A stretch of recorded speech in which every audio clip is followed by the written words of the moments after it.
যখন দেখছি বাড়িতে হাজবেন্ড নিজে গয়না তৈরি করছে, আগ্রহের সাথে দেখতাম যে কিভাবে বানাচ্ছে।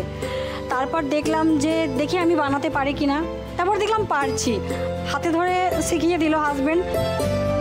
নিজে থেকেই করতাম যে একটা যখন মাথার টিকলি বানাচ্ছি বা বেশ সুন্দর হচ্ছে তো জিনিসটা, নিজে যখন করতাম তখন ভাবলাম যে আমার মতো আমি যখন একটা মেয়ে হয়ে পারছি, নিশ্চয়ই আরও যারা গৃহবধূ আছে তারাও পারবে। তো কিছুজনকে বললাম, ওনারাও দেখলাম যে ইন্টারেস্ট, তারাও করে। আমার মতন গৃহবধূ প্রায় 12-13 জন কাজটা করে। বাহ,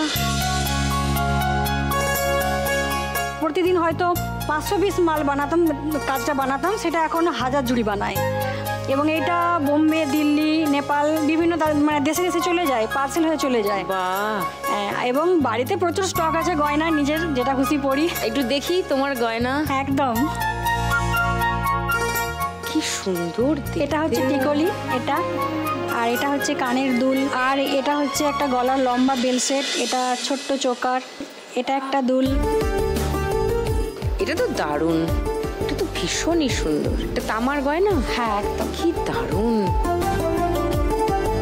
খুব সুন্দর। দিদি এটা খুব সুন্দর মানাচ্ছে তোমাকে, এটা আমি দিতে চাই তোমাকে। না, এরকম দিতে চাই বললে হয় না, এগুলো তোমরা বানাও, একদিন পরলে আমার ভালো লাগবে। না না, সে তো আমারও ভালো লাগবে, কিন্তু আমি কিনে নেবো তোমার থেকে। এই দুলটা কি অপূর্ব দেখতে। এটা আমি নিজে হাতে বানিয়েছি। দারুণ, মানে ডিজাইনটা এত সুন্দর। কি করে তোমরা এত কঠিন কঠিন কাজ করে ফেলো? মানে এই গয়নাগুলো ডিজাইনগুলো বার করে আমার হাজবেন্ড। তারপর মোম আছে কালো কালো, তাতে ছোট্ট ছোট্ট, এগুলো সব আলাদা আলাদা পার্টস।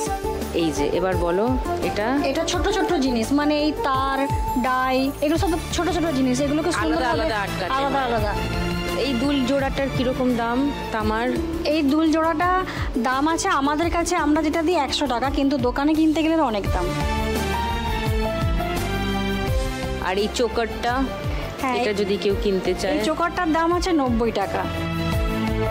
হ্যাঁ, কি বলো? 90 টাকা, মানে আমরা এরকম প্রাইসেই দিই। আহা হা, দারুণ। তোমার বাড়িতে তোমার বর এসছে? একদম। কোথায়? ওই যে। ও, আপনি সেই শিল্পী? কি নাম ওর? গোপাল দাস। গোপাল?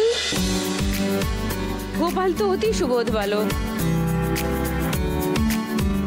আর কে এসছে? আমার মা এসছে, বাপি এসছে, শাশুড়ি মা।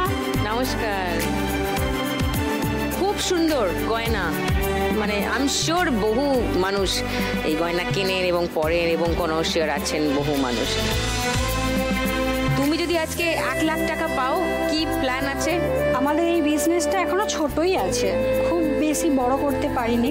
কিছুটা বিজনেসে লাগাবো, আর কিছুটা আমার ইচ্ছা আছে, ওই পথচারী শিশু আছে, বৃদ্ধ